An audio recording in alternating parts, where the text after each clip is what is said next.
लोकसभा इंतखाबात के नतायज अब आखिरी मरहले में दाखिल हो चुके हैं, कई घंटे गुजर चुके हैं और अब उम्मीदवारों की जो सबकत है जीत में तब्दील होती जा रही है। मंजरनामा बिल्कुल साफ हो चुका है कि बीजेपी 245 से 250 के अंदर ही महसूर हो जाएगी, महदूद हो जाएगी। और कांग्रेस जिसके बारे में कहा जा रहा था कि इस मरतबा कांग्रेस की सीटें मजीद घटेंगी, लेकिन कांग्रेस 100 के करीब पहुंच चुकी है और इंडिया इतिहाद 232-33 के करीब पहुंच गया है। ऐसे में बीजेपी के लिए ये इंतखाब बहुत बड़ा सेटबैक ही नहीं, बीजेपी के लिए तो है ही, लेकिन सबसे बड़ा जो सेटबैक है नरेंद्र मोदी के लिए है। जो कहा जा रहा था नरेंद्र मोदी हिंदुस्तान में गैर मफ्तूह हैं, उन्हें हराना नामुमकिन है। अब बीजेपी में भी सवाल उठने लगेंगे, सवाल उठेंगे। और जो महाराष्ट्र का जो नतायज है, महाराष्ट्र के जो रिजल्ट है, यूपी के जो नतायज हैं और दीगर जो रियासतें हैं, जैसे राजस्थान में जो रिजल्ट है, ये सब सवाल बीजेपी को खड़ा करना पड़ेगा। इसका जवाब बीजेपी के देने से ज़्यादा बीजेपी को, नरेंद्र मोदी को देना पड़ेगा। बंगाल एक अहम स्टेट है, बंगाल में बीजेपी को नरेंद्र मोदी ने पूरी ताकत झोंकी है। तकरीबन यहाँ 20 के करीब रैलियाँ की है वज़ीर आज़म मोदी ने, और आखिरी दिन भी है ना, एक दिन पहले, जिस दिन 29 तारीख तक नरेंद्र मोदी यहाँ थे, 29 को भी थे और 28 को भी थे। उसके बावजूद बंगाल जो है बीजेपी को नुकसान दे रहा है, 12 सीट ही आ रही है। सवाल आज हमारे साथ दो बड़े मेहमान हैं, जनाब मोहम्मद फारूक साहब, राष्ट्रीय सहारा के एडिटर हैं, सीनियर सहाफ़ी हैं, और टीवी जर्नलिस्ट मोहतरमा शबाना एजाज साहिबा हैं। आज हम उन दोनों से इस मसले पर चर्चा करेंगे कि इस इंतखाब के नतीजे को आप किस नज़रिए से देखते हैं।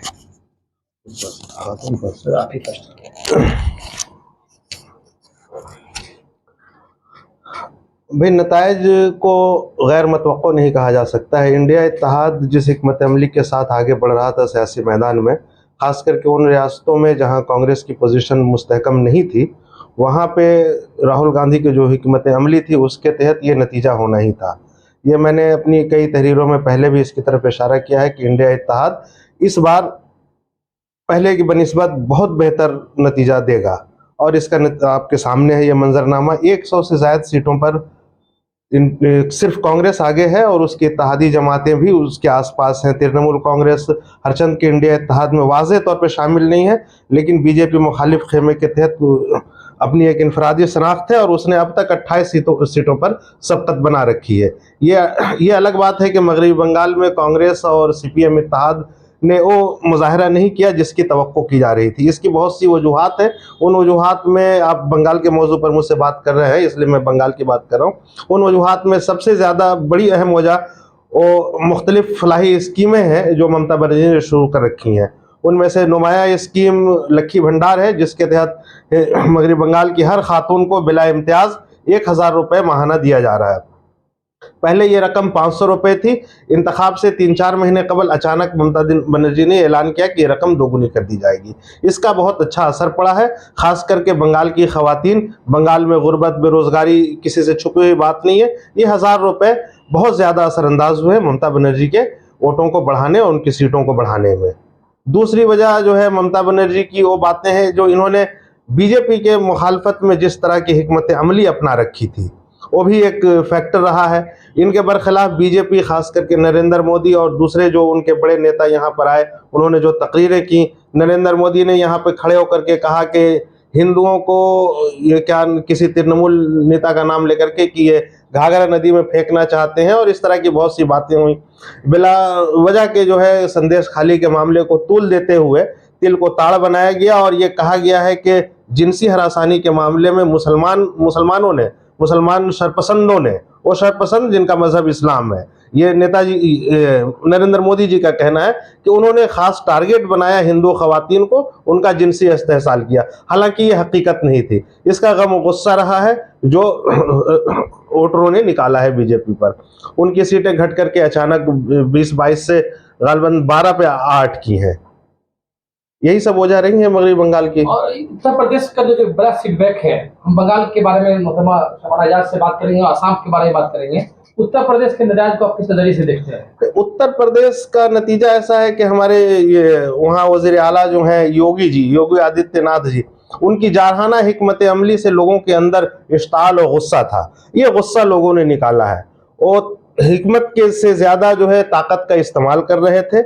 हर चीज़ को ख़त्म करने के लिए वो ताकत का इस्तेमाल कर रहे थे। जराइम को ख़त्म करने के लिए मुजरिम का ख़त्म किया जाना ज़रूरी नहीं है। ये हिंदुस्तान की नफ्सियात में है कि जुर्म को ख़त्म किया जाए, न कि मुजरिम को। लेकिन वज़ीर आला योगी आदित्य बनर्जी ने, क्या नाम है उनका, आदित्यनाथ ने मुजरिमों को खत्म करने का ठेका ले रखा है। ठोक दो, मार दो, बुलडोजर चला दो, ये सब ऐसी बातें थी जो हिंदुस्तान के अमन पसंद अवाम ने कभी इसको सपोर्ट नहीं किया। ये अलग बात है कि वक्ती इश्ताल और जज्बात में भड़क करके किसी खास महदूद वक्त के लिए लोग किसी खास खेमे में चले जाए, लेकिन फिर धीरे धीरे मामला जब इश्ताल खत्म होता है, हकीकत सामने आती है, तो नतीजा यही होना था जो हो रहा है। वहाँ अखिलेश जी 35 से ज्यादा सीटों पर आगे बढ़ रहे हैं। मोहतरमा शबाना आजाद साहब, आप बंगाल और कलकत्ता के रिजल्ट को ये कहा जा रहा था कि उत्तर कलकत्ता में बीजेपी लीड करेगी और मोदी यहाँ पे रोड शो भी किया। कलकत्ता साउथ में भी माना राय के बारे में एक संदेह था, लेकिन हमें सभी लग रहा था संदेह होगा। और बिलखुसूस बशीरहाट की सीट जहाँ पे संदेश खाली है, वहाँ पर बीजेपी को क्यों नहीं फायदा उठा पाया? बिल्कुल, देखिए कि जिस तरह से ममता बनर्जी रैलियां कर रही थी बंगाल में, कोलकाता में, और जिस तरह से खुद बीजेपी रैलियां कर रही थी। अगर आप देखें कि खुद वजीर आजम खुद बंगाल आते हैं, बंगाल में 2 दिन यहाँ रहते हैं और लगातार बंगाल के कई इलाकों में वो रैली करते हैं, मीटिंग करते हैं, और इसके बाद ये समझ में आता है कि शायद यहाँ बीजेपी को जो है वो अच्छे लोगों के जो है वो अच्छा सपोर्ट मिलेगा। लेकिन उसके बावजूद आप देखें कि बंगाल जब आ रहे थे बीजेपी के लीडर, तो उनके पास कहने के लिए क्या था? ममता बनर्जी जहां एक तरफ अपनी तरक्याती स्कीमों का ढंढोरा पीट रही थी, लोगों को बता रही थी कि हमने इतने दिनों में ये किया। हालांकि ममता बनर्जी पर करप्शन के बहुत सारे उनके नेताओं पर इल्ज़ाम लगते रहे थे। जिस तरह से जो टीचर भर्ती मामले में घोटाला हुआ था, उस पर ममता बनर्जी घिरी हुई थी, लेकिन उसके बावजूद ममता बनर्जी अपनी तरक्याती कामों को गिना रही थी और ये भी वो वादा कर रही थी उन टीचरों से जो धरने पर भी बैठे थे कि हम इनके लिए कुछ ना कुछ करेंगे, कुछ ना। लेकिन बीजेपी के पास सिवाय 2 फिरकों को अलग अलग करने के और कहने के लिए कुछ भी नहीं था, जिसका जादू शायद बंगाल में नहीं चला। देखिए, संदेश खाली इतना बड़ा एक इशू हुआ, लेकिन जिस तरह से संदेश खाली में लोगों की ज़मीनें गई, हमने देखा खवातीन ने झाड़ू डंडे उठाकर जो है वो एहतजाज किया। कहीं ना कहीं उनका एहतजाज सही भी था कि उनको जो है वो परेशान किया जाता है, उनकी ज़मीनें हड़पी जाती है, उन तक जो है वो स्कीमें नहीं आती है। लेकिन इन सब बातों को दरकिनार करते हुए अगर बीजेपी ने किसी चीज़ का ज़्यादा जो है प्रचार किया, तो वो प्रचार था कि एक मुस्लिम नेता हिंदू जो खवातीन हैं उनको जो है वो परेशान करते हैं, उनको जो है वो उनको जिनसी हरासानी का जो है वो सामना करना पड़ता है मुस्लिम नेताओं के ज़रिया। जो बिल्कुल बाद में जो वीडियो सामने आया और जिस तरह से लोग, महिलाओं ने भी आकर बात कही, तो ये बिल्कुल मन घड़त बातें थी। तो इस तरह की जो बंटवारे की बात थी, जो 2 मजहब के बीचों में जो बंटवारे डाले जाने की जो बात हो रही थी, जो लोगों में फर्क किया जा रहा था, इसका जादू शायद बीजेपी की तरफ से नहीं चला और यही वजह है कि लोगों ने अच्छा, ये जो ममता बनर्जी का बड़ा प्रचार था कि बीजेपी जो है, मोदी सरकार जो है स्टेट का हक रोक रखा है, मतलब कन्याश्री जो 100 दिन का काम का स्कीम है, हाउसिंग स्कीम है, पैसे नहीं आ रहे हैं, तो क्या इसका भी बिल्कुल, देखिए ममता बनर्जी हमेशा से ही एक, हम कह सकते हैं कि एग्रेसिव लीडर के तौर पर जानी जाती हैं।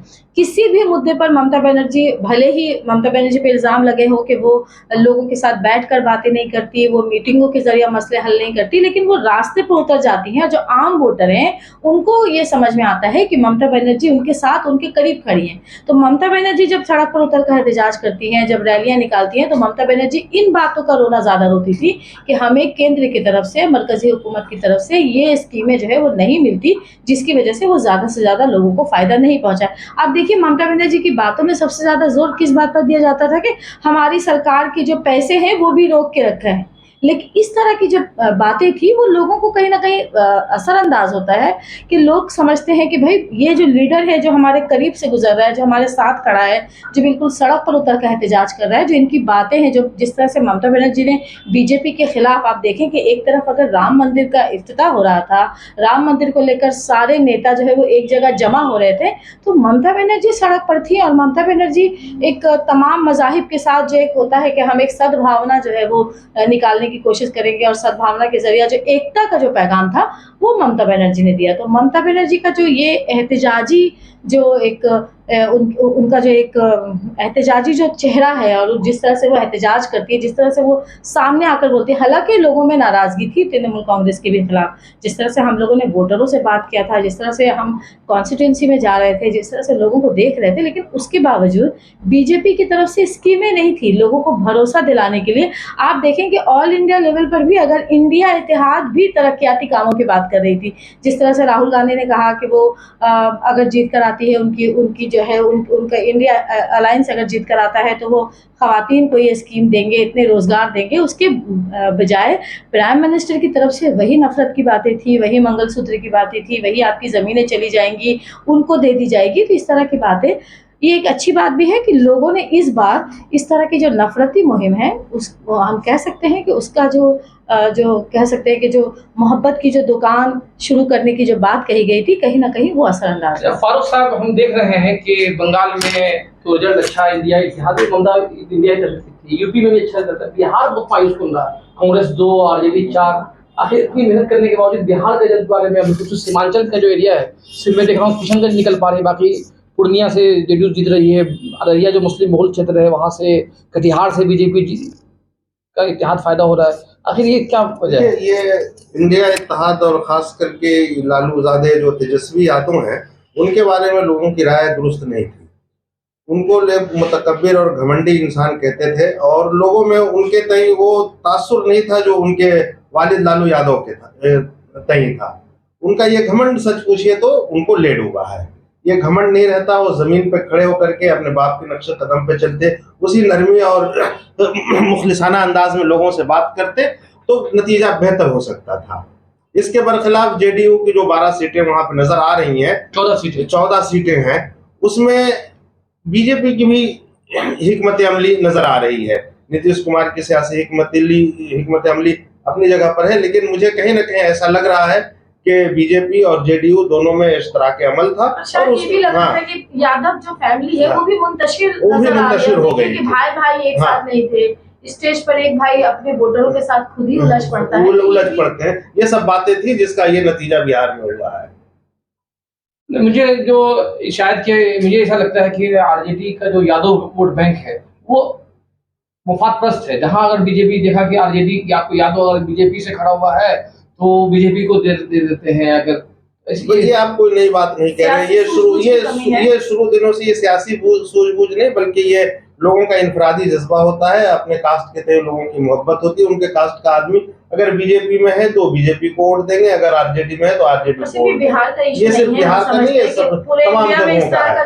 बिहार में अलग बात है कि वहाँ कास्ट पॉलिटिक्स बहुत ज्यादा है और 25-30 वर्षों से होता आ रहा है। लालू भी आप देखिए राजस्थान में भी है, राजस्थान में भी इतिहाद की जब बात आती है तो कहीं ना कहीं ये मिल भी जाते हैं। अच्छा फारूक साहब, मैं आसाम में आने से पहले हम साउथ इंडिया की बात कर रहे हैं, साउथ इंडिया के बारे में आपका क्या? अच्छा, मैं बताना चाहता हूँ, साउथ इंडिया में केरला में बीजेपी इस मरतबा खाता खोल रही है और सबसे जो सेटबैक है मेरे ख्याल से वो ये है कि शशि थरूर वहां से हार रहे हैं। शशि थरूर तिरुवनंतपुरम से बीजेपी वहां से जीत रही है। मेरे ख्याल से ये बहुत बड़ा ये है सेटबैक है। और कर्नाटक में जो बीजेपी लास्ट इलेक्शन में भी बड़ी सीट जीत के लाई थी, लेकिन ये कांग्रेस ने वापसी किया असेंबली इलेक्शन में। लेकिन पहले से कहा जा रहा था कि वहां पर कर्नाटक में बीजेपी लोकसभा की सीट बचाने में कामयाब हो जाएगी। तो हम देख रहे हैं कि 17 सीट बीजेपी लाई, लेकिन आखिरी लास्ट इलेक्शन में 24-25 थी, टोटल 28 सीट में से 24 सीट बीजेपी जीती थी। वहां भी बीजेपी को घाटा हुआ है। कांग्रेस 9 सीट जीत पाई है, लेकिन कांग्रेस एक अच्छी अच्छा, साउथ के मुकाबले में अगर हम इधर बात करें कि उड़ीसा क्षेत्र की अगर हम बात करें, आसाम की बात करें, उड़ीसा में आपको क्या लगता है कि जो समझा जा रहा था कि बीजेपी जो है वो अलायंस नहीं होगा, तो अलायंस का फायदा हुआ बीजेपी को यहाँ? नहीं, देखिए उड़ीसा में क्या है, उड़ीसा में सरकार में थी बीजेडी, सरकार में थी बीजेडी, पूरे 10 साल बीजेपी के साथ खड़ी हुई थी। और आपको मालूम है इलेक्शन का ऐलान होने से एक दिन पहले तक वो बता रही थी कि हम बीजेपी से इत्तेहाद करने जा रहे हैं, इत्तेहाद नहीं हो पाया। तो वहां पे बीजेपी से मुकाबला था, बीजेपी का ही फ्रंट था। और अगर ये बीजेपी जीत भी जाती तो भी बीजेपी को ही फायदा होता। तो इस मामले देखा जाए कांग्रेस से वहां पर कोई नुकसान नहीं। कांग्रेस उसके बावजूद अपनी मौजूदगी दर्ज कराने में कामयाब हुई है, एक सीट वहां जीत गई है। लेकिन अब ये देखना पड़ेगा कि जो वहाँ बीजेपी असेंबली इलेक्शन में जो बीजेपी वापसी की है, सरकार ना रही पहली मरतबा, क्योंकि नवीन पटनायक शायद के 20 साल से वहाँ पे 25 साल से है, ऐसा ही मजबूत हुई है। हाँ, बीजेपी मजबूत हुई है, लेकिन कांग्रेस के लिए फायदा है क्योंकि अब कांग्रेस एक 2 नेशनल पार्टी का मुकाबला होगा। तो अगली मरतबा कांग्रेस हम सरकार एक अगली मरतबा नहीं करेंगे। तो नवीन पटनायक को नुकसान हुआ है, नवीन पटनायक की पार्टी को नुकसान, पार्टी खत्म हो जाएगी अब यहाँ से। नवीन पटनायक की पार्टी खत्म, एक ऐसी पार्टी जो बिल्कुल अलग थलग रही है, जैसे बीआरएस में आपने देखा ना, हमने आप देखें कि एक ऐसी पार्टी जो बिल्कुल अलग थलग रही है, जो बिल्कुल लगता है कि वो एकदम खामोशी के साथ जो है वो सियासत करते हैं। नहीं, खामोशी नहीं, वो हमेशा बीजेपी के तरफ रहे हैं, तो खामोशी नहीं बोल सकते हैं। कभी आपके पोजीशन में बीजेपी है वहां पे, लेकिन पंगा नहीं लिया कभी किसी स्कीम पे कोई बहस। हाँ, लेकिन वो फायदा उठाया, लेकिन वो बीजेपी को फायदा पहुंचाया। बीजेपी की फ्रेंड लाइन थी, जैसे बीआरएस थी, तो पंगा ले लेकिन फायदा पहुंचा रही थी। लेकिन अब ये मेरे ख्याल से जो रिजल्ट अब तक हम बात समरी खत्म कर रहे हैं बात को, इस सेशन को गुफ्तगू फिर अगली मतलब करेंगे थोड़ी देर के बाद, ये नजर आया है कि सरकार की जो अहम की रोल अदा करेंगे वो नीतीश कुमार अदा करेंगे 14 सीटों के साथ, और चंद्रबाबू नायडू अदा करेंगे 13-14 सीटों के साथ। ये 30 सीट जो है दोनों पार्टियों की, ये दोनों पार्टी ही के मरहून मिन्नत बीजेपी रहेंगे। अगर इन दोनों में से कोई भी एक आगे पीछे किया तो सरकार कमजोर हो जाएगी। क्या किस तरह से देखते हैं आप? देखिए, सरकार को अभी रहने दीजिए, सरकार जिसकी भी हो उससे कोई फर्क नहीं पड़ता है। ये अभी आपने शशि थरूर के हार की बात की, शशि थरूर गालिबन वहाँ 40 वर्षों से एमपी है। नहीं 20 साल से 20 सालों से एमपी है, तो ये एंटी इनकम्बेंसी फैक्टर उनके साथ था। और दूसरी बात यह है कि साउथ जनूबी हिंदुस्तान के लोग जो है ना, जमहूरियत को उसकी असल रूह के साथ समझते हैं। उनका कहना यह है कि तब्दीली जरूरी है जमहूरियत के लिए। एक शख्स जो 20 वर्षों से उनकी नुमाइंदगी कर रहा है, वो उनके म्यार पे पूरा नहीं उतरा, उसको बदल दे रहे हैं। मतबातिल उनके सामने था, उनको बदला। इसको किसी दूसरे तरीके से नहीं लेना चाहिए। वहां पे बिल्कुल जमहूरी अंदाज में इंतखाबात हुए और लोगों ने अपने हक रायदही का इस्तेमाल किया है। बहुत बहुत शुक्रिया। हम इस गुफ्तगू को खत्म कर रहे हैं, और आप हम इंसाफ न्यूज ऑनलाइन पर इस रिजल्ट की नतायज पर, और कल भी सरकार बनने के बाद भी हम इस पर नजर रखे हुए हैं, और आप उस तक के लिए हमें इजाजत दीजिए। बहुत बहुत शुक्रिया।